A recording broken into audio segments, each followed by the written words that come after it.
Thanks so much for joining us, Taylor. Thanks for having me, Lynn Marie.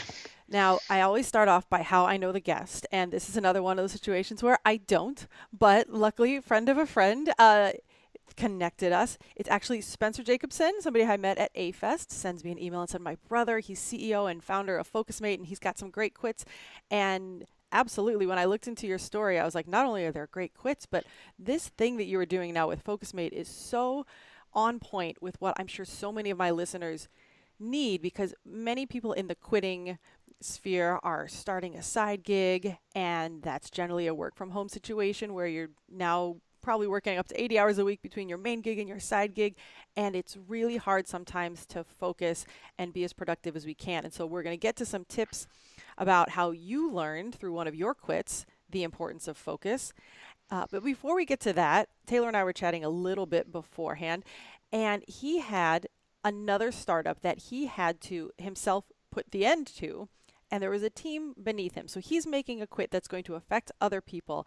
And he was discussing the way that he did it and the mindset behind it. And that's something that we don't often get to talk about the specifics of is, how do you deal with a quit that involves other people? And if those of you who are listening, you're thinking, oh, I don't have a team. This is the same thing as like if you're quitting, your job and you have to go to your boss and say like, I'm going to be quitting, that will affect the rest of you. You now need to replace me or etc. So if you could take us, Taylor, back to the time where you were leading this startup and you knew things were going south and you were probably going to have to quit. Yeah, so um, this was 2011, and I was in India at the time and had what I thought was this fantastic idea for it was a micro donation uh, platform. And I just got so excited and I reached out to a bunch of friends and like recruited this design and development agency to come on board and work with us pro bono and um, called in some favors from some of the more, let's say, like senior or influential people in my network to help us out. And I mean, basically, I was doing all the things that you do when you're trying to get something off the ground. But the effect of that was I had about 10 people who were putting in their blood, sweat, and tears into this thing. And about 6 months into that, um, I I guess what happened was I started doing like a strategic planning exercise, and I started looking at, okay, what's it going to take over the next 5 years to really like achieve our vision, and what do the financials look like, and as I started going through that, I started to recognize that what had really excited me initially was like the maybe the coolness or the glamour of this idea, and um, digging into what's it going to take to operationalize this over the long term. And just I was able to start visualizing that and feeling that I just was absolutely not motivated to actually carry that forward any further. And I certainly procrastinated kind of confronting that feeling, but it was so overwhelming and obvious that really what I came to was just this like, gosh, like this is actually going really well. I just don't want to do it. And so how can I possibly extricate myself from this thing that really all these people are just believing in me? And I've called in all these favors. And um, so I was very stressed out. Um, and I just felt like anything other than continuing would be embarrassing and shameful, and that these people would hate me. Or, I mean, it was not a lighthearted thing for me. And ultimately, I think what was both strategic was also what was genuine. And so what I did was I just started by putting down all my thoughts on paper. And it started out as just like a huge, messy jumble and not something that you could communicate, but I just had to like process it first myself. And I went through probably, I don't know, at least 5 iterations of getting that to a place where it was basically a very long letter explaining what I was going through and why I was making the decision. Um, and then I personalized that for each person I sent it to, and I followed it up with a phone call to talk it through one-on-one. I chose to do the letter first because, and, and that can go either way, but I felt like giving each person a chance to process and digest the thing was perhaps more respectful, but that it was also really important to me that they have the personal touch of knowing that I cared enough to follow up with that phone call. And I will say, like, I was very tempted to probably come up with other reasons, other less true reasons, or to kind of shroud some of the truth. And I'm really grateful that I didn't, because from the first phone call, just opening up and sharing what I was feeling, everyone was just really positive and appreciative, and it was almost like, wow, like, thanks for just like including me in this journey, even though it's coming to an end. So I will also just add that I'm predisposed to conflict avoidance. So it was a really good lesson for me also to just realize that being direct about it and being vulnerable, there is some risk. Some people could have felt betrayed. I don't want to make it seem like when you tell someone what's going on with you that they couldn't get upset, because they could be disappointed or feel violated or something. But it definitely worked out in this case. And even if it did create conflict, I would do it again the same way. Oh, I really appreciate that. Let's start even back to the fact that your sign that you needed to quit was just the feeling of a lack of motivation. And we're always trying to gather what are the signs. Okay, I'm anxious, I have some insomnia, but just overall, if you start procrastinating on a thing, or you're feeling really not motivated, or the thought of carrying something forward is just kind of like this like dreadful, like heavy ugh type feeling, then absolutely it's a great place to do what you did and be like, okay, I don't want to confront this feeling, but I have to, and I have to make some hard decisions. And then you went through, and I'm really glad that you had the outcome that it seems like you had, because the best we can hope for when we share our heart and when we're vulnerable is that people understand, right? Like you were saying, people could have felt, violated or something, as you put it, but it's really hard for somebody to feel violated or personally wronged when you're just sharing your heart and you're like, this is what's going on with me. There's no veil here. There's no like, I'm hiding behind some corporate profit thing, or like you were used as a pawn. It's like, no, I'm a human being. This is what I'm going through, and and it sounds like everybody really understood that, and then they did, they don't take it personally, and they leave feeling just as good about you as they would have, had everything worked out. And that's a huge, hugely important note to anybody who has to have that conversation. Totally. And it puts you on this, you're sitting on the same side of the table. It's like, oh, like we both are maybe experiencing some negative feelings here, but like, I really appreciate the human experience that you have gone through, because I can relate to that. So even if somebody is really disappointed, I think they could just sort of compartmentalize that and say, gosh, I understand what you're going through, and I feel really let down or disappointed. But like, what a cool opening for just a mutually vulnerable conversation. Or, it could blow up. Like, I think that risk is always there, but like, at least you have sort of tended to your side of the street, as I like to say.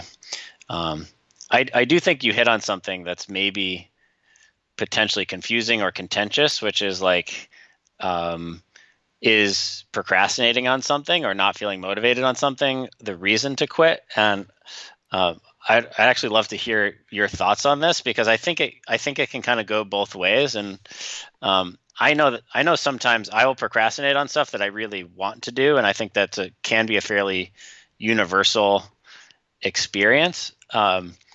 But almost the way I distinguish between motivation or demotivation and procrastination is like, if I'm demotivated, it's something that I don't want to do.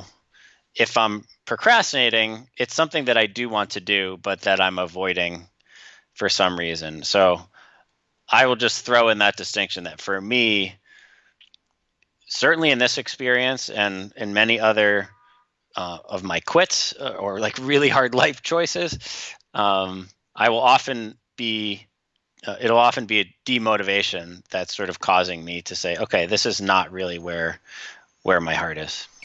I absolutely agree. In procrastination, like you said, look at what's behind it. And I think a lot of times what you were getting at may be that we may procrastinate a thing that we do really want to do, but we might be procrastinating it because it's not easy or it's just going to take a lot more work than the other things that are easier we could do beforehand, right? So then the thing Absolutely. yeah, like, do I want to sit down for 7 hours and video edit something or do I want to like write an Instagram post? I'd much rather be video editing, but I know it's just going to take a bigger chunk of time. So it's more likely that'll get procrastinated. Absolutely. Versus the, oh my gosh, I just don't, like you said, you were feeling not motivated at all to move the company forward when you had that strategy kind of overview session with yourself. And actually, when you had said procrastinated, I kind of combined things, but you had said you procrastinated in confronting the feeling about not being motivated. So it wasn't just Yes. like that you were, yeah, which is a whole, it's a whole nother level. And that's the whole like, oh my gosh, I just really don't want to do this kind of thing. Not because like I love confronting things. Yeah, and I guess part of it I think is just worth mentioning because sometimes we're quitting because we're going away from something, but obviously sometimes we're quitting because of what we're going towards. And I would say the the hardest stuff I've done is also like the most important stuff I've done. Um, and I've procrastinated quits, like actually starting this company that I run now. I procrastinated for a while, in part because I was just like building myself up to being like, okay, I'm committed. I'm 100% going to do this. So anyway, I just wanted to kind of underscore that distinction. Yeah, no, I'm glad you clarified. Absolutely. And you had mentioned in there, well, you were in India at the time. This startup was also in India because I know that you started working remotely for an Indian company at some point, and that's where you started dealing with focus issues. Can you take us to that point? Yeah. So earlier, while I was living in India, that's actually the job that I took that caused me to move to India, education startup. I begged my boss to let me work remotely because the commute was so hot and sweaty and exhausting and terrible. And she eventually caved and I started working remotely. And virtually overnight, I went from being a top performer my whole life to massively struggling with procrastination and very quickly wound up having several, let's say, heart to hearts with my boss about performance issues because of that. Um, so, yes, and then eventually, after enough of those sort of performance conversations, I decided to quit, and I decided that was actually a good opening for me to try my hand at entrepreneurship. But yeah, um, during that time, I guess I wasn't able to put a finger on just why it was so hard for some time, but I would wake up and I would like get to my computer, but I would spend time on all the wrong things. And something about being alone, just like not seeing my boss on a regular basis, psychologically made it a lot harder for me to make good choices or like work on the right things. And Yeah, so that's sort of like the beginning of I won't skip ahead too much, but yes, that's the beginning of my deep dark struggles with procrastination.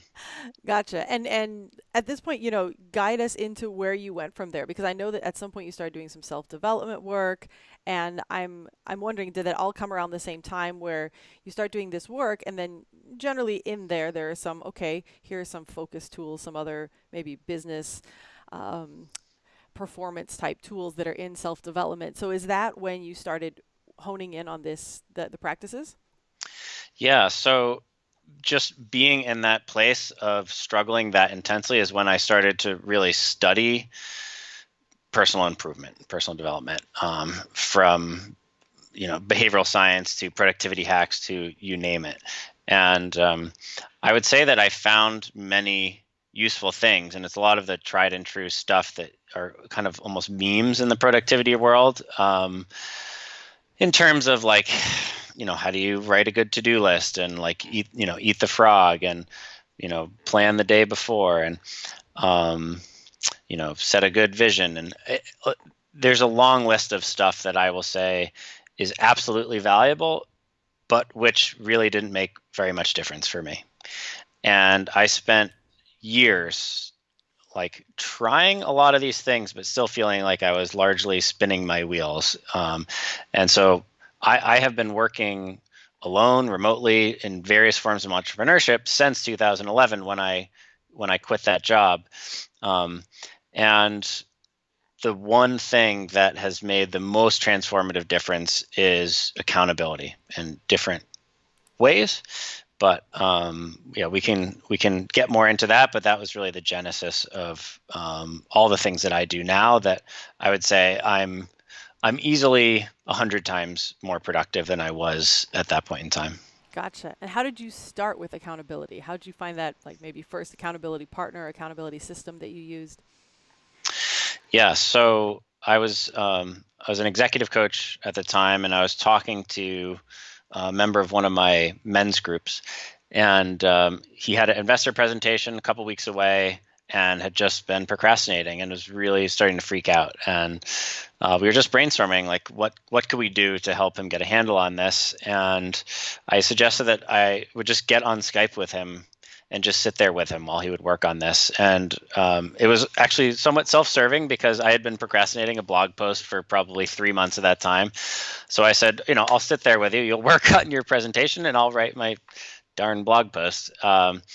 So we met up on Skype the next day. We started out by sharing with each other exactly what we were going to do, broke it down, got really specific. We both wrote it down actually in the Skype chat, and then we just got to work. And the 2-hour appointment flew by, both of us like totally dialed in, got to the end of the 2 hours. And at that point, it was very clear to both of us that we had stumbled on something that was much, much more effective than anything else either of us had tried to that point. So that was the kernel of what eventually became Focusmate, which is, essentially providing an accountability buddy on demand to help you zero in. But yeah, I guess at that point I had been studying productivity for long enough that I sort of knew some of these different hacks. And so what we really did was we baked these different structures in. So when we say accountability, there's actually a lot going on. When you commit to something ahead of time, there's research that shows that helps you follow through. It's something called pre-commitment. When you set a specific task intention, right? That helps your productivity. If you share it with somebody, that helps your productivity. If you write it down, that helps your productivity. And then in fact, if you do a task with somebody else present, that also boosts your productivity. And then the final piece is at the end of every interaction, we encourage partners to share a little reflection with each other about how it went. And in fact, reflection has been shown to increase productivity as well, because we tend to want to spend more time on what's known as executive tasks, which is like, the proverbial getting things done, as opposed to reflective or planning tasks. And at the end of this, when you realize, okay, we've struck on something, how long did it take you to realize this is a possible business that you would want to undertake? I don't know, 5 minutes. It was pretty quick. I mean, I had been messing around with startups for a long time at that point, enough that, when you sort of touch on something that solves a very intense problem, that's the kernel of a good business. Then there's other questions around, okay, like how scalable is it? And how defensible is it, and a variety of other things. But just to kind of have that basic qualification of, can this be a viable business? It was very obvious very quickly in this case. That's very cool. It just sounds genius now that I hear it. I was looking at Focusmate beforehand. I have procrastinated in finding one of these things because I think, and it's one of those things that there's generally, if you're procrastinating, and again, if it's not just because, okay, that thing is going to be harder, but there's some little kernel of you, there's some reason, right? Like dig into that procrastination. And for me, it was like, because then I'd have to be really productive. Like I'd have to not take a food break as often as I take, or like, okay, my brain is fried. I get to watch 5 minutes of Bob's Burgers. Somebody be like, no, no, no, sit down. Oh, that's totally how it feels. And it's like there'll be days when I'm just like, I just want, I'll actually be taking a nap, but because I've got a Focusmate scheduled, I'm like, okay, I can only nap for 7 minutes and then my next appointment is starting. Ugh.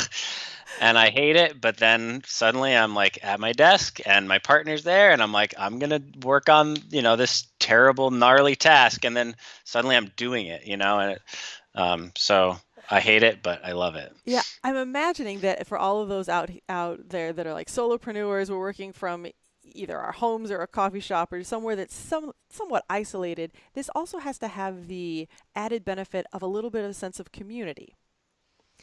And have you heard stories of people, or even in your own experience, where you jive so much in your little reflection session where you're like, hey, let's meet offline, or let's keep in touch, or add each other on Facebook, and then you just start to grow your community from there? Totally. In fact, so we have a very thriving Facebook group, and I guess I would describe it as very thriving because um, when people meet each other through these Focusmate sessions, it's like they go into the Facebook group and they know everyone, and so they'll be tagging each other. And like, so actually, just today we had a piece published in the Boston Globe, and one of the women who was featured in it actually told the reporter all these stories about some of her partners, including her favorite partner. So this is the woman who was featured. Her name's Nosheen. She's a PhD at BU, I believe, and just finished her thesis like very quickly, thanks to Focusmate. And she was talking about how her favorite partner, oh gosh, what is it? It's like she's like a dog trainer or something in like Australia, or Wow. I'm wrong. It's like something like that, but it's like so. Oh no, her favorite partner tracks the movements of wolves, Oh, dogs, wolves. Okay, close. I was a little off at first, but like yeah, just I don't know. People just there's something really special about like showing up with somebody else who's sort of in the trench with you, and it's not like a big brother thing. It's like we both really want to win. We both want to be our best, and like you're helping me and I'm helping you. And so there's this instantaneous kinship that's there before you even open your mouth. And then you spend this time together getting something really important done. And the other person was really an important like participant in that. And so by the end of the appointment, and it doesn't always go well, sometimes you do get distracted, but like this person is really like a participant in that journey with you. And so it's actually, people like to talk, I will say the press likes to joke about how weird it is, and that's fine. If they're going to write about us, it's all, all press is good press, sort of. But the true experience of it is actually quite intimate. And I think that's part of, you talk about the social and the community part. It's definitely part of what makes it special. Can you pick, like, I'm sure when you first get on there, you get a random person, but after you've done it a while, can you pick your partner like you said the woman from Boston was doing? Or was that just Yeah, random that she kept getting the same person? so you can see who's available, and so you can go and sort of look for the people that you want to work with. But actually, what we're working on is like baking that into your preferences so that you're actually able to say, these are my favorite partners. These are people I'd rather not work with. I'm part of Lynn Marie's community, and I'd like to work with other people from her community. And so that all of that becomes automated instead of manual. So it's actually something that we want to really make integral to the convenience of using Focusmate, is instead of having to like go find those people, that you can virtually guarantee that you're always going to work with people that you love working with. And then we also hope that you will continue to work with new partners now and then and sort of expand your community. And we've also heard that people really like that. They like the serendipity of like, oh, who's going to be my next like awesome accountability partner. Yeah, I have this vision in my head, and this is a gross generalization, but I just imagine like the introverts versus the extroverts. The extroverts are like, "Who's new?" and the introverts are like, "Where's my favorite person?" Exactly. Yeah, that's our mountain to climb as a product development challenge. um, first of all, I love this idea and I'm totally signing up after this call. But you were talking about a few things that you may be able to help listeners with. And this is one that I really like that you mentioned is like how to work on your next thing when you're busy and exhausted working in your 9 to 5. What are some tips for people who are just like, my gosh, I've got all this to do, but I come home from my 9 to 5 and I'm just so tired? Yeah. So there's a couple things that I'll focus on here. I think there's probably a much longer list, but I'll share the things that have really been transformative for me. Um, and it actually they both come back to accountability. So one is a mastermind group, and this is sort of an indirect solution, but nothing has really transformed how I show up in my life more. So this was about 4 years ago now. I kept hearing this quote that everyone in the personal development community knows, which is that you're the average of the 5 people you spend the most time with. And I really liked that idea, and I'd just been thinking about it a lot. And so what I decided to do was go out and recruit it's either 4 or 5 people initially that honestly I was like scared to ask them if they wanted to do this peer mastermind with me. But I thought, okay, if this is true, if I'm going to become like these people, then I better just aim as high as I possibly can. So yeah, I went out and recruited.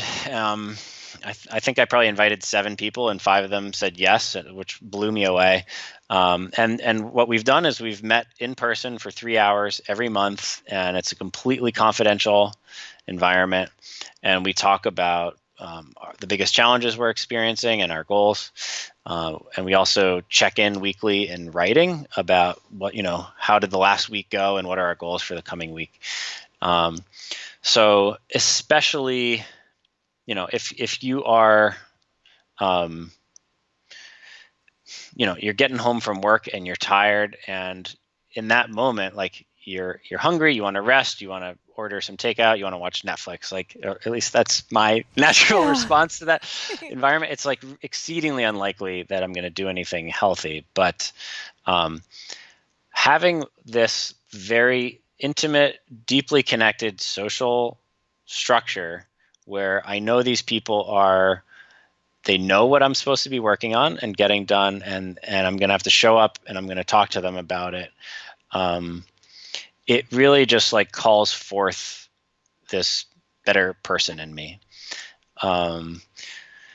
So at a sort of high level structure, that has been an incredibly transformative thing.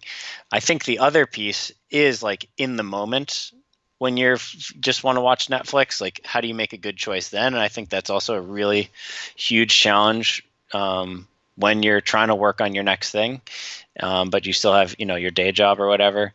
And not to toot the Focusmate horn or anything, but I will definitely say like that is what I would recommend. Choose 2 nights a week or 2 mornings before work and just set up an appointment. And frankly, it doesn't have to be Focusmate. Focusmate can help you with this, but you could also find a business partner or just a friend to do this yourself, and just say, you know what, every Tuesday and Thursday at 6 p.m., I'm going to do a Focusmate. And, that way you are blocking out those 2 hours every week where you're going to be just moving the crank a little bit. So something about like making it a routine so that you've got that time carved out, I think is very powerful. And then the challenge becomes, how do I enforce it? How do I not just break that commitment to myself? And so that's where I think having an accountability partner or doing a Focusmate comes in. Very cool. And very actionable. So I appreciate that. And the one last thing that you had mentioned that I'd love to ask you about is the difference between being busy and being productive. And how do these, anybody who's, even if you're in your main gig 9 to 5 and you don't have a side gig, but you want to spend your hours productively and not just busily, what would you recommend? Yeah, that's such a good question. And I will preface this by saying that being busy but not productive was my kryptonite for a long, long time. And when I talk about being a procrastinator, I am a type busy procrastinator, meaning I will grind it out for, at least 8 hours a day, but I'll just work on the wrong thing. So if you're one of those people, then, you're my peeps.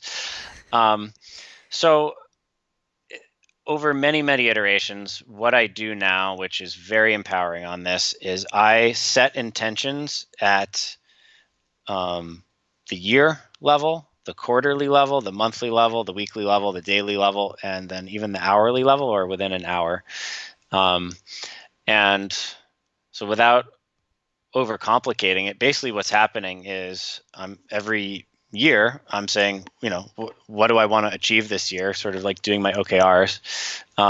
Then you get to the quarterly level, or I'm thinking about experimenting with 6 or 8 weeks at this point instead of a quarter, but it's basically saying like what's important to do first. Like what are the huge initiatives that I want to knock out first? That's sort of the, let's call it 6 to 12 week level.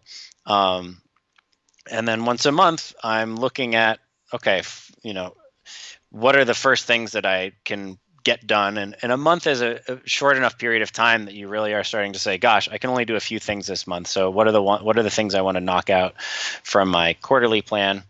And then like same exact thing every week, I'm looking at my monthly plan. I'm saying, all right, like a week is going to go by in a blink. What's like the 1 to 3 really important things? Same thing on a daily level.